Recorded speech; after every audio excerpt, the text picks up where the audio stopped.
Bakit naman mahal? Na ako'y iniwanan mo. Dahil sinaunang panahon, sinusupupo ko lang ikaw.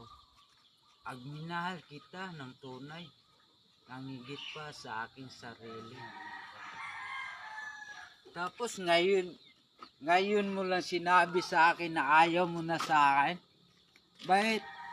Mayroon ka na bang iba nga pinagpalit mo ako? Dahil sa ganitong buhay na isang kaig, isang tuka lamang tayo, pinagpalit mo na ako sa Amerikano mo? Anong klase kang babae? Ha? Ayaw mo na sa akin? Kung ganito, putulin na natin to. Sa iyo na yan.